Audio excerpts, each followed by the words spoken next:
Okay, well, good morning, everybody. It's 11 o'clock. My name is Eric Story from the Edmonton Pride Seniors Group. It's Thursday, March 23rd. Thank you all for attending our weekly Aging with Pride discussion group for the 2SL LGBTQ plus seniors and allies. Thanks also to our partners at SAGE and the Pride Center of Edmonton. Before I introduce our speakers, I would like to acknowledge that we're located on Treaty 6 territory and respect the histories, languages, and cultures of First Nations, Métis, Inuit, and all First Peoples of Canada whose presence continues to enrich our lives. Two housekeeping items. First, to let you know that this session will be recorded for future use on our YouTube channel. If you don't wish to have your image recorded, please close your video feed. And secondly, remind you of the code of conduct, which is please keep yourself muted while the presenter is speaking. There will be an opportunity for questions and answers after she's finished. And if you do have an opportunity to ask a question, please keep in mind our time limitations and keep your questions as brief as possible. We will try to get to everybody. And now, with great pleasure, to introduce a former colleague of mine, Colleen Derkson from SAGE. We're trying to figure out how long Colleen has been at SAGE. She's part of the furniture. She's been there forever, but at least 10 years. She's the manager of their social work services, has got an awful lot of experience, particularly in the anti-hoarding program and managing complex social work cases. And she's going to talk to us about social work services for seniors and what assistance and help are needed. And take it away, Colleen. Thank you, Eric. I'm going to share my screen and I'll give you a brief overview of some of the subjects I want to cover today. Okay, so I'm going to be referring to a couple of documents today when I speak about aging in place. There was a booklet that was developed by the federal government a few years back, and it's called, Thinking About Your Future and How to Age in Place. And it really covers many of the categories that we need to consider as we age, and I'll tie those categories to supports that we hope to offer at SAGE as well, and some of the other resources that are available. So when we speak about aging in place, oh, sorry, I'm tempted to use my mouse. There we go. We speak about aging in a place that is safe, and it doesn't necessarily mean aging in your home. So there are some categories to consider determining where the best place to live, whether that makes sense with your finances, your transportation, your health needs, your social needs, your legal needs. All of those are things to consider as we make that decision. And there are some resources in place to assist you in making that decision, and we want to be able to talk a little bit about that today. So I'll be referring to a couple of good resources to keep in mind. Obviously, our SAGE Directory of Senior Services, it's still available online on our website. And it is a really great resource when you're looking for even emergency resources, government resources, but also some of the private resources that are available within Edmonton. So we are hoping to publish a new physical directory this coming fall. We haven't published one since the beginning of COVID. However, many of the resource numbers and sources are still consistent. Obviously, our website. The Edmonton Seniors Coordinating Council also is the governing body of senior centers within Edmonton, and they're a really great source of information as well. And then finally, an easy one, when in doubt, 211. 211 will be able to direct you to any of the resources in a very quick manner.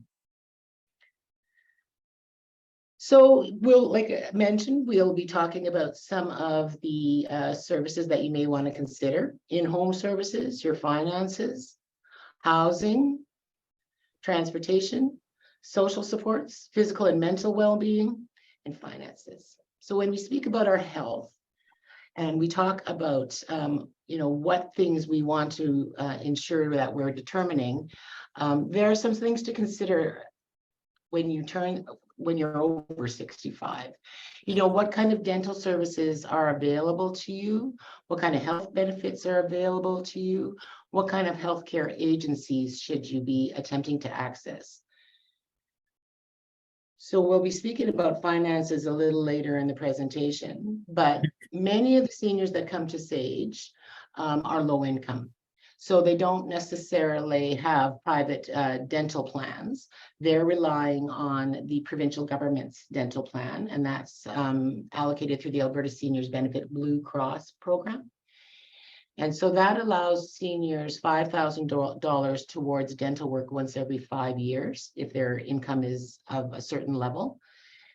The only caveat is that we always, and we encourage, we help seniors with those types of applications as well in terms of how to access those benefits through Alberta Seniors Benefit, because sometimes there are glitches and the maneuvering through those systems can sometimes be a little bit challenging. However, we always encourage our seniors to ensure that they connect with their dentist first to ensure that, number one, they are accessing something that's covered on the fee schedule because they don't want a surprise at their dental visit. And then, ensuring that they get full coverage for that, because there is not full coverage for all items under the Alberta Seniors Benefit Plan.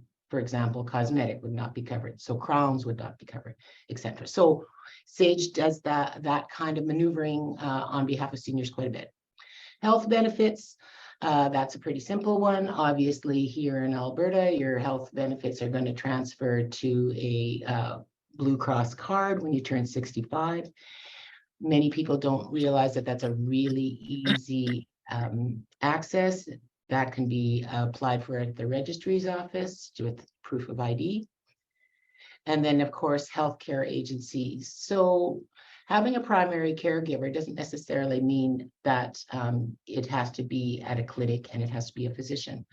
So sometimes it means looking at nurse practitioners, and looking at primary care networks to get some of that wraparound service. So we can assist seniors in trying to find a medical professional that suits their needs. We know that finding a general practitioner can be challenging if they're accepting new patients in your area. One of the things that SAGE is involved in is quite recent. We're involved in a couple of pilot projects, and it really speaks to what the social work team at SAGE has been doing for quite a while, but it's something that we continue to do. It's just being recognized and funded at this point.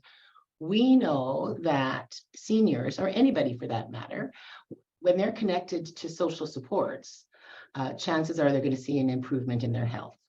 So we're part of a pilot project where healthcare professionals, either the transition team at a hospital or home care workers through home living, will write a prescription to our social work program.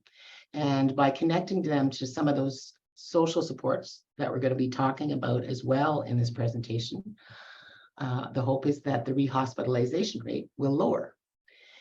We feel it will. All evidence says it will. And so we're excited to be part of that. But as I mentioned, Eric can probably attest to this as well. It's just a continuation of what social work teams have typically been doing for years anyways, but it's nice to have it recognized. Yes, so one of the things that you may want to consider when you're looking at the place that you're living, what kind of supports do you need to stay in your home in terms of your mental and physical health? If you choose to stay in a home environment, you may want to connect with home living if your health is deteriorating to get some of those aids and have an assessment, whether it's looking at stairwells and bath supports, etc. Maybe there's the opportunity to maintain a safe home a little longer than expected. We We unfortunately do get calls from seniors who have maybe not made that adjustment, and we get calls from the hospital, and then the housing decision is a little different. So to be able to take a look around your space and determine what areas of concern there may be, can really be a preventative measure for any kind of an accident. The other thing to maybe consider is your community supports in terms of your mental and physical health. Is your neighborhood still a good fit for you?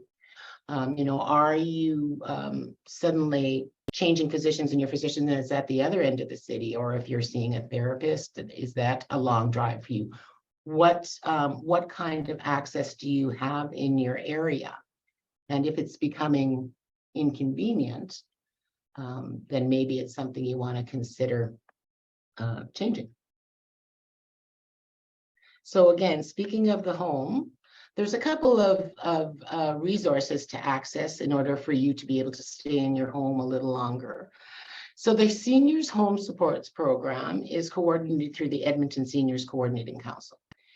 Their website allows you to take a look at their map and determine which senior center will have a home supports coordinator closest to you. So what that means is each home supports coordinator will have a list of vetted companies that can assist with things like snow removal, lawn maintenance, housekeeping, handyman, because it can be quite daunting to try and find a reliable contractor, for lack of a better word, if you just start on your own. So these are companies that have been vetted, and maybe they'll offer a seniors discount. Maybe they'll be, a little more of a reduced rate. And so an opportunity to kind of have that database at your fingertips. So you can check that website out, find out what your first 3 postal code digits are, phone the corresponding senior center, ask for the home supports coordinator, and then be able to access those resources. Now, for seniors receiving Alberta Seniors Benefits and making under 24,825, I believe it is, under 25,000 per year, there is the opportunity to get some reimbursement for housekeeping and lawn maintenance and snow shoveling assistance. $1,200 per year. If you're under 80 years old, you will need to supply a doctor's note to Alberta Seniors Benefits stating that you're physically unable to do the work yourself. And then after that, it's a simple matter of submitting receipts. Though I will say Alberta Seniors Benefit is quite particular about the things that you need to include on those receipts. So certainly if you have any questions about how to access that service or that reimbursement program, give us a call, because that's also something that we do very frequently is assist seniors through that process. But like I said, there is the opportunity to, if you are lower income, to access some funding in that regard. And then, of course, as I mentioned, calling 211 for any kind of additional resources around home supports is always a good resource. Now, I will say, in terms of some of the home repair programs, that has kind of changed over the last few years. We no longer have the $5,000 home repair grant. It's kind of changed how to access a little bit. So I'm going to speak a little bit about the SHARP program through the Alberta Seniors Benefits. So that is a program designed for major home repairs, but it is in fact a loan. It is a low maintenance loan or a low interest loan, but it is a loan. So if you do not qualify for the Seniors Home Adaptation Repair Program, that's what the SHARP acronym stands for, there is the possibility of receiving a grant, but you still have to apply for the Seniors Home Adaptation Repair Program first. And that information is all available on the Alberta Seniors Benefit website. So quite a few of the things that I'm speaking about in terms of the Alberta Seniors Benefit are going to fall under special needs financial assistance, because quite a few of the added supports that they provide are through that special needs financial assistance program. So let's say you need roof repair and you don't have the funds to access it. The Seniors Home Adaptation Repair Program is something that you might consider accessing. You provide a quote from a contractor. You'll need to provide proof of insurance for your home. You require a certain amount of equity in your home. And they have a higher threshold of income in order to access it. So it's more readily available to the general public, not just lower income seniors. So it's a quite simple program to access. Another one that seniors sometimes access is the property tax deferral program. So if you wish to, if you're having trouble keeping with your property taxes, there is the possibility of you to be able to have those taxes deferred, and that includes taxes in arrears through this program. And then the tax arrears obviously would be paid when you sold your home. So it's run by the city, but it's distributed through Alberta Seniors Benefits. So it's also, it can be quite a quick turnaround when we've attempted to apply for that on seniors' behalf, just because typically the people that come to us are in tax arrears and they're under threat of repossession. So they're quite quick about approving and processing those applications. The other possibility for assistance at home is, and so I promised Eric I won't talk too much about this, but he did allude to that. I assist people with hoarding behaviors. And there is a one-time decluttering fund for persons with who are struggling with hoarding behaviors through the Alberta Seniors Benefit as well. It's $1,500. The income cut for that is $29,000. So anybody who's receiving Alberta Seniors Benefit on that primary level, because they have two levels of funding. Primary is one income cutoff. Secondary is another cutoff. Obviously, secondary supports is going to be a lower cutoff, and it's going to allow you higher supports. But for the decluttering funding, the once in a lifetime $1,500 might be something that you want to consider as long as that you meet that income criteria. And the accessibility for that is quite simple as well. But it is for hoarding behaviors. It's not for organization or moving expenses. At this time, and that is a gap, unfortunately, there is not funding available for moving expenses. And we recognize that, that's a gap because we get a lot of requests for it.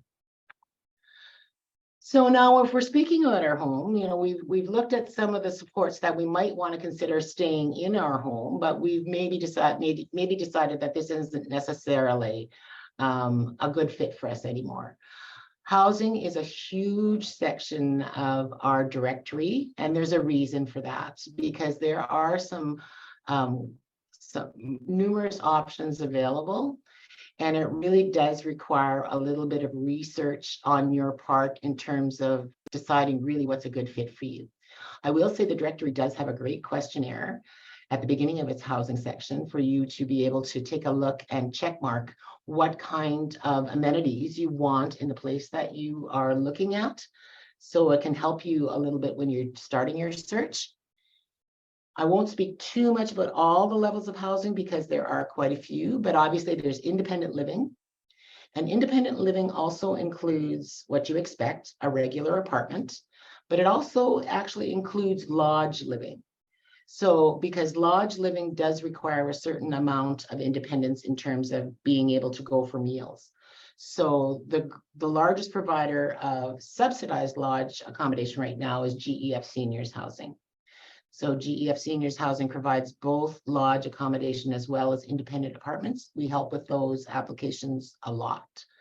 We help with other subsidized housing applications as well as market rental. Market rental isn't necessarily SAGE's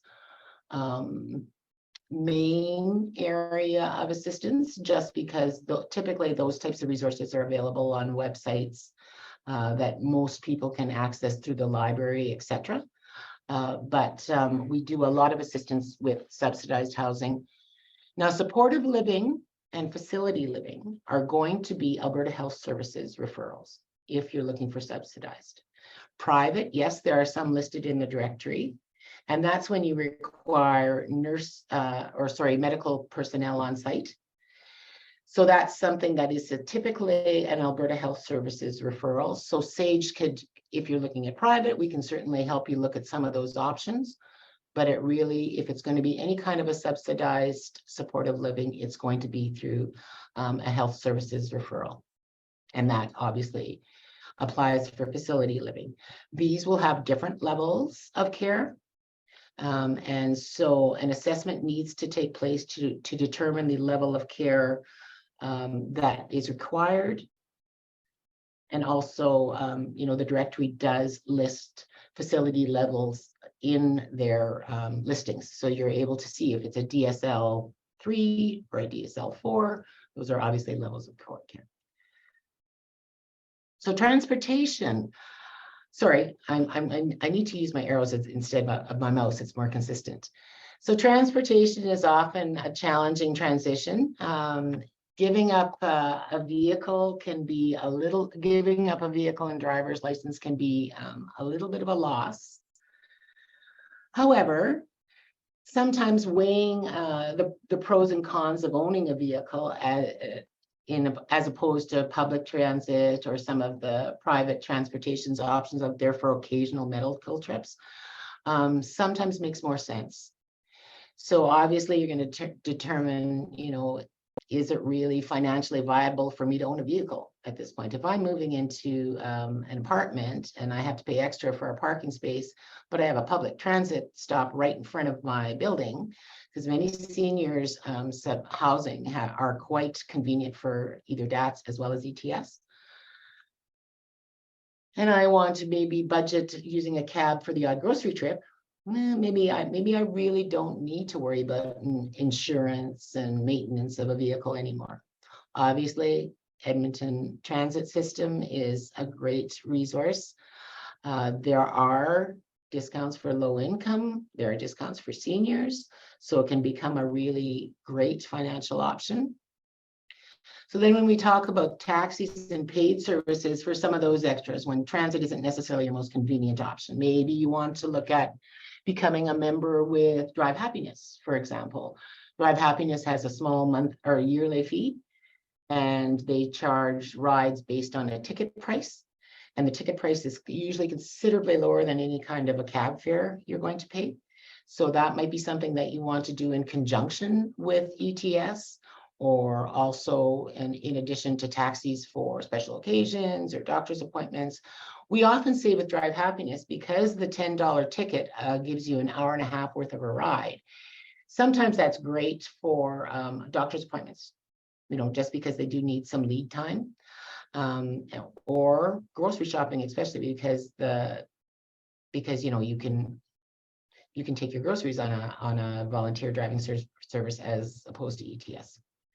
There are other volunteer driver programs out there, Driving Miss Daisy, Care for a Ride, and it's a matter of maybe phoning and find out what fit is best for you. Some of them require annual fees. Some of them, require more lead time to book a ride. So, trying to find out what best meets your needs. The AMA typically releases the Seniors Transportation Information Guide. So that's some good information going forward as well. Something you want to pick up when you're at one of their offices. Finances. So we spoke a little bit about the Alberta Seniors Benefit, and I'll just mention one of the things that we mainly do a lot of at SAGE is apply for pensions. And Eric has been wonderful enough to volunteer to assist with some of those applications, because it is Like I said, one of our main requests. Now, when people turn 64, there's a number of things that typically happen. They should, within their first month or two of turning 64, receive a package from the government. Some seniors are lucky enough to receive a letter saying you have been pre-approved for your old age security, but not all. So we always encourage our people to make sure that you're opening all documents from the government in your 64th year.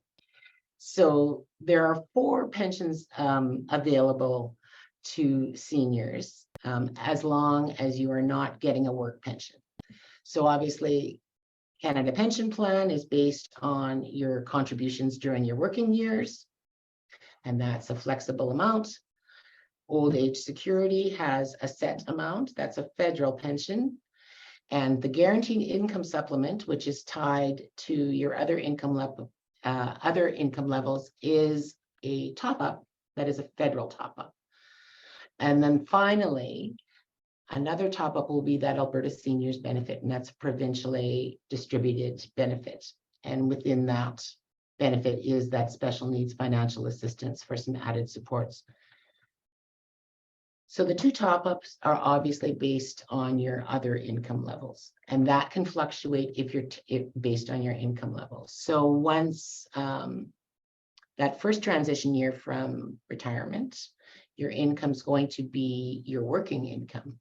So the first year can be a little bit challenging in terms of that income level, but once you're in your second year of 65th, it will be based on every year on your income tax. So as long as people are doing their income tax once they've turned 65, everything stays in place. That being said, we get a lot of calls in July and August from people who did not manage to quite file it in on time, and they found that their guaranteed income supplement benefit has been cut off.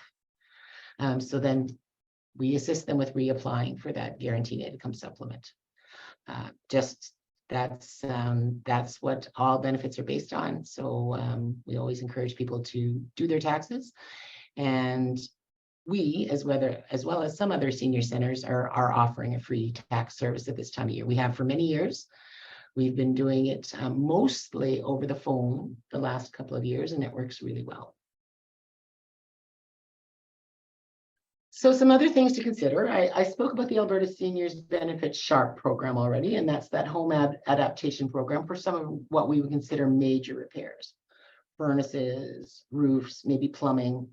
Alberta Aids to Daily Living is another resource you might want to be aware of. So though Alberta Seniors Benefit does offer some additional health supports through its special needs, for example, you can get some reimbursement for Boost, products like that, some reimbursement for diabetic supplies, etc.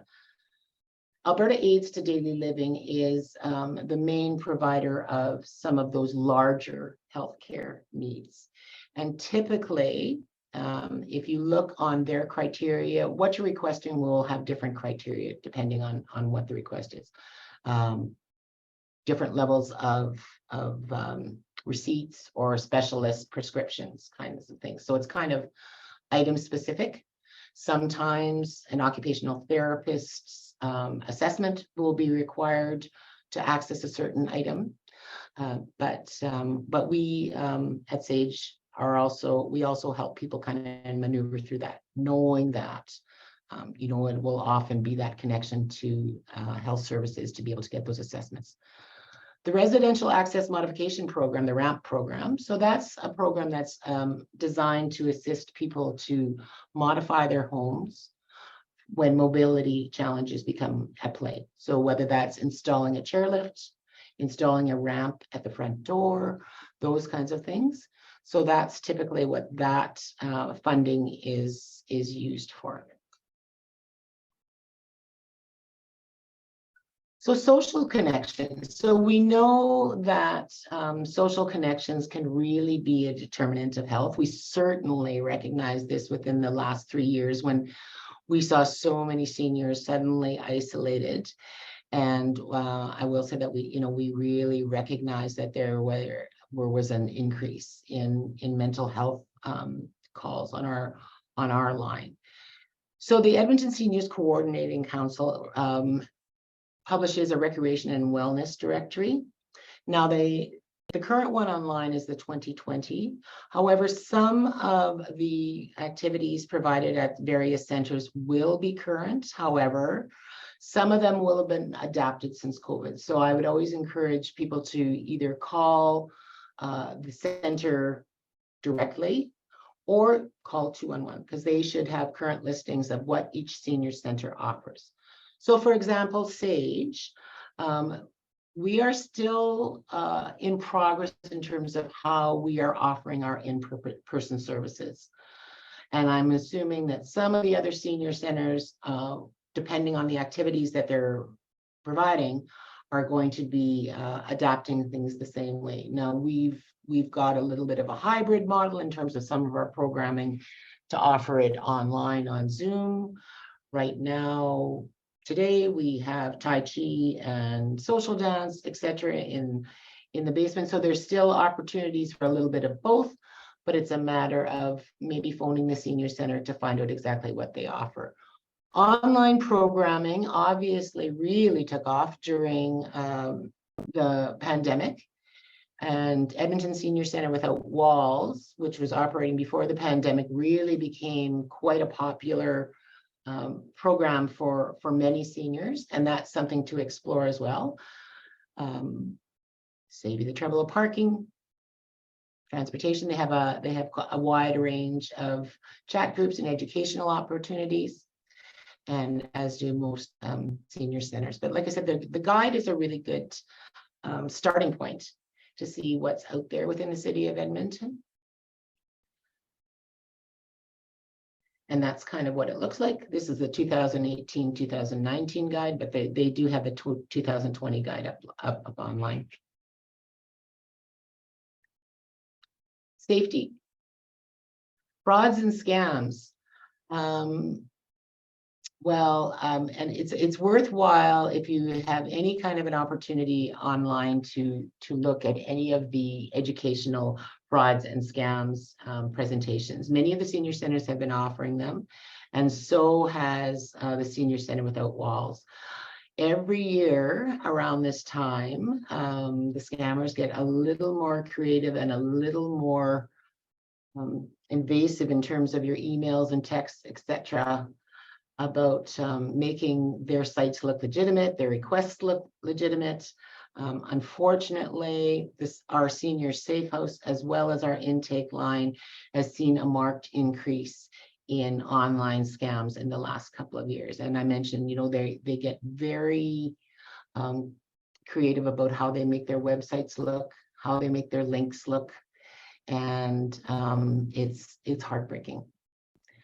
When we speak of safety in the home, we spoke a little bit about some of those concerns and how to access some of the programming to address them, like the RAMP program, talking to Alberta Home Living, and their central intake is the 780-496-1300 number.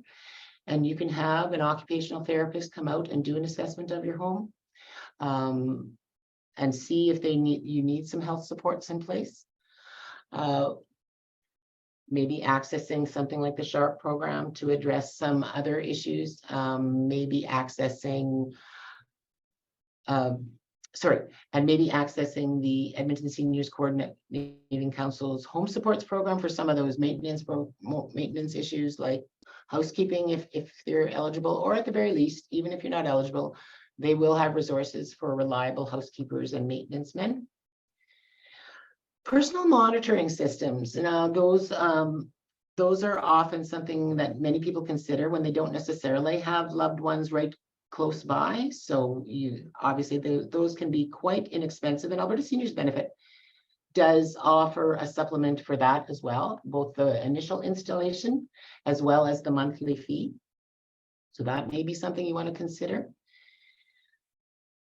And then the other thing, when I speak about safety and I speak about that $1,500 of decluttering, so one of the major things that our This Full House program that assists with hoarding behaviors, unfortunately, many of the referrals that we get are from hospital. So what that looks like is when the items have become tripping hazards and our mobility is not what it was 20 years ago when we could maneuver through some of these pathways, unfortunately, an injury occurs. And so then we get a call. And yeah, it's a little bit unfortunate that we couldn't get the call a little sooner, but it is something to consider that that funding is available out there to access before an accident can happen. So when we talk about my supports, it's obviously worthwhile to take a look at what are my in-home supports. So what do I have for helping me maintain my home? Do I need to access any kind of meal supports and food security? If I don't want to cook anymore, am I going to look for something like Meals on Wheels or Heart to Home for maybe a couple of supplementary meals per week?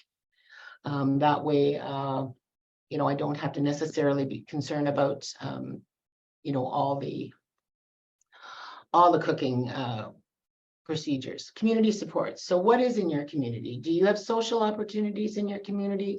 Are you close to your healthcare providers in your community? Do you have, you know, a community hall that has programming that is of interest to you? Do you have the opportunity to volunteer in your community?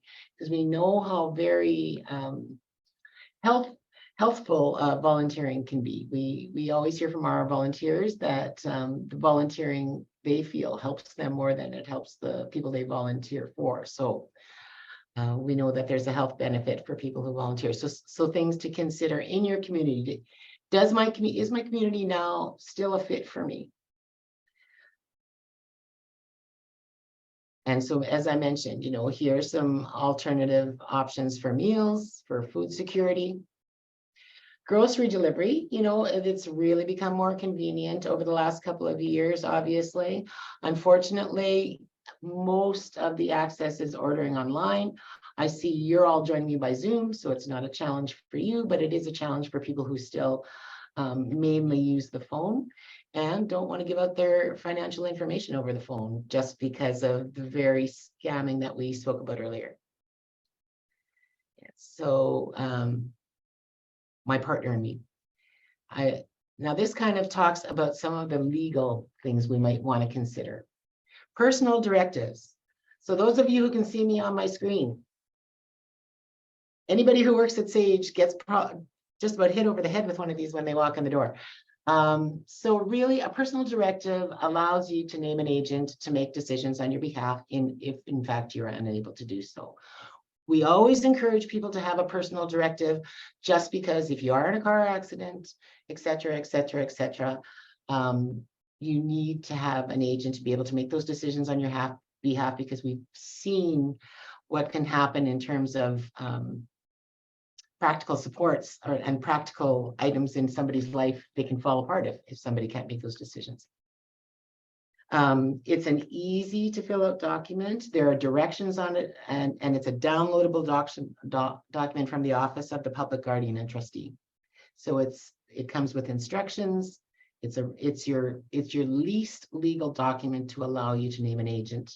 There are obviously other documents that have more legal teeth, for lack of a better term, like a guardian and trusteeship order or co-decision making papers. Those are things that Sage unfortunately no longer can assist with. We used to have a guardian and trusteeship program, but we no longer do. So if you are requiring or wanting to explore being a guardian or trustee, you can call the Office of the Public Guardian and Trustee, and they actually have a list of people who can assist with those applications. They can be quite expensive if you go through a lawyer, and they can be quite lengthy. The court time is quite backlogged at this point, but they do have a list of people who are still filling out those applications at a more reasonable rate. Drop-in counseling, typically on Thursday, the Family Center offers drop-in counseling at Sage, but the Family Center often runs single session drop-in counseling at other areas within the city. So if Sage isn't the most convenient location for you, you can take a look through their website and see if one of the other days of the week where they go to other locations might be something that works better for you. And so then finally, like I said, if you're ever in doubt, you can always call 211. They can provide information on all. They will have, for example, the list of where the other locations of drop-in counseling are. Who's all doing free income tax at this time of year. So, and that's kind of it. How are we? Oh, we're pretty good for time. Any questions? I'll just stick my 2 cents in here just quickly. I see Michael's got his hand up, but one of the things when I did social work at Sage, and this isn't about me, but I was surprised how much I learned. That the social workers at Sage are a warehouse of information and on so many different things that so many people, I would get calls of mom just fell down. She can't remain in her home. What do we do next? Those types of questions. And I think the reason that it was so valuable to have Colleen here is in terms of community. We really want, if you have a senior who's got a question about anything, Yeah. call Sage, call a social worker at Sage. I didn't, as I say, I was absolutely shocked about how much information is available, and the social workers at Sage have got a handle on so many different things. Now, so I see Joan has raised her hand, but Michael had raised his hand first. So Michael, go ahead.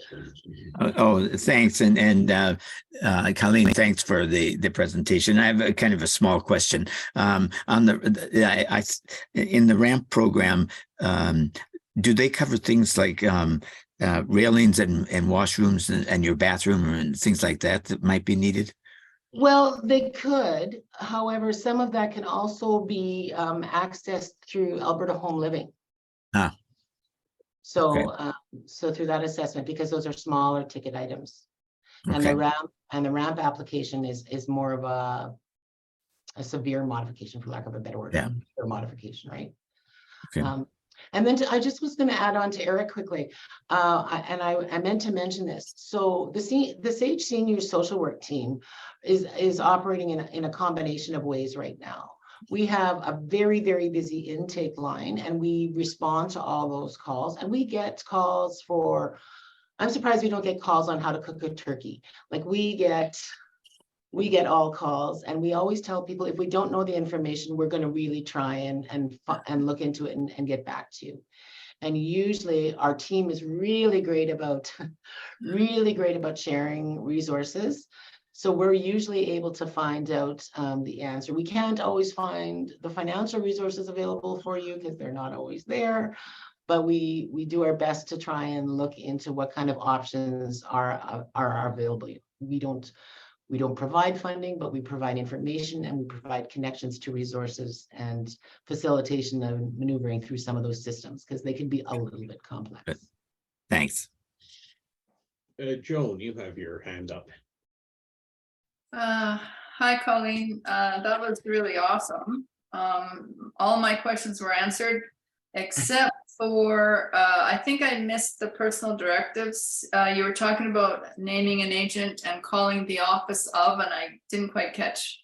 Okay, so for a personal directive, you don't really need to call the Office of the Public Guardian, but if you go on their website, you can download the forms. Okay. Yeah, so you name an agent, and you'll see on that same website with that form, they also have instructions on how to fill out a personal directive. Okay. So it's quite detailed in terms of which categories you can name your agent for, etc. It's not that difficult a process, but I would encourage you to read the instructions and obviously have a conversation with who you're going to name as your agent. Yeah. And another thing that I will encourage people to, and this you can either get at your doctor's office. It's a green sleeve. Yeah. And if you're involved with a healthcare professional or home care at all, typically you probably already have one of these. Often people keep them on top of their fridge so that if for some reason, you know, emergency services has to come in, it's readily available. You can list your medications, you can list your, you know, your health choices or your resuscitation choices on it. But it's just, these two documents are really, just really handy ones to just have together, or at least let your loved ones know, hey, I've got a green sleeve. Some people keep it in the freezer of their fridge. I have no idea why, but that's one place that they just say, they remember it because it's in the freezer of their fridge. And if you talk to ambulance services, they say, yeah, we look in the freezer quite often. Yeah. Larry, Thank you. Sorry, I'm not the moderator. I just see a hand. No, Larry has a question, but just before he does, I just want to stick one other thing in. So many of us watch television from the United States or Ontario or something. And so a lot of conversations I had with seniors were about, you know, do you have somebody who's, you know, make decisions for you on various things? Not a problem. I have a power of attorney. Everything is looked after. And in Alberta, a power of attorney applies only to money, taxes, and real estate. Everything else is covered by that personal directive. And that is, I think it's 9 domains, if I remember properly, 9 or 8 domains with where I will live, who I can associate with, because, you know, it's looking at a possibility of reduced capacity. So who I can associate with, all of these types of decisions are different from someone who's going to look after my finances, my banking, and getting sure my taxes are made. So just make sure you keep in mind that those are 2 separate documents. Sorry, that's one of the hobby horses that I ride on a regular basis. That's a very good point. You know, that's fine that you have somebody to take care that your rent or your mortgage is being paid while you're hospitalized. But do you want the hospital staff making the decision that, you know what, we don't think that this person can return home. I think we're going to put him here. Because I see nothing that says otherwise, you know, so. Yeah. Okay, Larry, sorry, I just jumped right in there, but go ahead. Thank you very much. Informative talk, Colleen. My question is regarding the now defunct nurse practitioner program. I live close by Sage. It was certainly a program that was highly valued in my senior residence. Is there any movement, any activity to restoring programs either at Sage or any other senior residence center? So the long and short of it is not currently. We live in hope, and we will continue to advocate for that to be returned. We also recognized how very valuable that is. You know, I mentioned at the beginning of my presentation the social prescribing project that we're a part of. We have that. That's what our nurse practitioners and our social work team on the main floor were doing daily. You know, this is not a new concept. So no, we don't have any immediate ones, but we will keep on trying. And Sumac, who ran that program, still lives in hope as well. So I'm glad to hear that. I'm sorry that it's gone, but yeah, we were too. Any other questions? Just briefly on the nurse practitioner program, it was so effective that so many seniors who came in for social work services, the social workers would ask, oh, by the way, how's your medical care? And someone would say, well, I haven't seen a doctor for so many years. And it's just nurse practitioners can prescribe drugs. They can make referrals for x-rays to specialists, to all sorts of things. So the social worker would say, well, let me take you and introduce you to my friend Anne. She's a nurse practitioner. And, you know, it was a very gentle introduction. On the other side, someone would come in to see a nurse practitioner, and Anne would say, yeah, so how's the rest of your life going? Let me introduce you to one of my friends who's a social worker. It was a really positive combination of the two. So, and it ended shortly after this current government was elected, so I will stop being political at this point. Bill, you have a question? I missed some of the details of this green sleeve, whatever it is. It kind of Please. shows up blurry on my screen here, but they're usually available in doctor's offices. Okay, Or if you're receiving any kind of home living through Alberta Health Services, like any of those health supports in home, they have access to these as well. And it allows you to list out your decisions for care in case of emergency, but it also allows you to list any kind of health concerns or medications, so that if EMS has to come to your door, they can just grab this sleeve and they have your medical history and your wishes right there, so that they're not hunting for medications when they can't speak to the patient themselves. So it's something that's, just a handy document to have filled out and ready for in case of a medical emergency. wonderful. Thank you. You're welcome. And Bill, We have I them here think at Sage too. So I mean, like I said, most clinics will have them as well. Larry, your hand is up again. They're really very useful because of their specificity as to what you want. Do you want your chest thumped? Do you want to be intubated? So from a point of view of the healthcare provider, you've got some very specific information. It obviously doesn't cover the whole general thing, but yeah, I really would urge people to use this document, which needs to be filled out in collaboration with a healthcare provider of some sort. Thanks. Jen. Colleen, boy, there's a lot of information there. Thank you very much. It's Oh, you're wonderful. My question is more about trying to prepare for end of life, and more than just medical kinds of information. Like, is there a how-to guide to go through those? There is actually available online documents that you should have in place. And I'm not sure if it's provided by the Alberta government or the federal government. But I know that there is I know that there is one available online. If I can find it, I'll forward it to Eric, and he can forward it to you, because there are some steps that you're thinking more in terms of financial practical steps to make it as simple as possible and your wishes carried out. Yeah, or even just to make it easier for someone found my body, there's probably contact information that's important. And do I want to be in an ambulance? Do I want to go to what funeral home? Like all those things you just don't think about. So something in terms of your specific information, that would be something that you would need to make clear in your wishes. Like if you, because otherwise, yeah, you would have to make some of those things clear in terms of, because there are expenses associated with each step of those processes. So if you want to simplify that for a loved one, or at least make it less onerous, you'd want to be really specific about those wishes.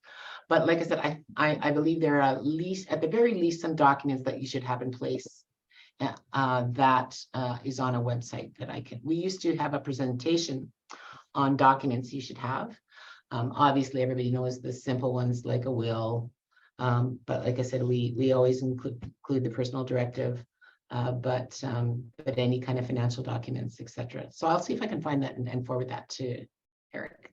Thank you. Okay. Well, if there's no other questions, just anybody? Grant, did you? No, okay. Well, first of all, I'd like to invite everybody to join us next Thursday when we're going to have a community conversation that's being hosted by Larry and Michael. So always interesting and good comments, and talking about what the Aging in Pride project is doing. So please join us for next Thursday. Fantastic. I think, Colleen, the wealth of information that the social work team at Sage has is just second to none. I'm always surprised with, oh, they know how to do this, they know how to do that. There's this weird little thing that has to be done here. So thank you so much. And to the people that are here, one of the reasons is to educate the community. So if you have a friend who's asking questions about, I don't know how to search for housing, I don't know how to do this, I don't know how to, please refer them to a social worker. I'm biased. I like Sage, but there are other. Give us a call. We're used to all sorts of questions, and as I mentioned, if we don't know the answer, we'll try and look it up and find it for you. So just the last minute, is there anything else that you'd like to cover before we close off and say we'll see everybody next week? Colleen, nothing else? No, our intake number is 780-423-5510. Extension 0. The message does say we'll try and contact with you within 2 to 3 business days. It's a busy line, but we get about 40 to 50 calls a day right now, but we are always able to call within a couple of days. And obviously, if it's an urgent call, we prioritize those calls. And so we are still seeing people in person. It's just the fastest intake is through that central intake to begin with. But like I said, we look forward to hearing from you. Okay, and so if you have time, Colleen, we just ask you to log back in after this is over, just to review if you're okay with that, if you have time available. And for everybody else, thank you so much for attending today, and we hope to see you next week. Thank you, Aging with Pride. You guys are awesome. Thank Bye. you. Bye.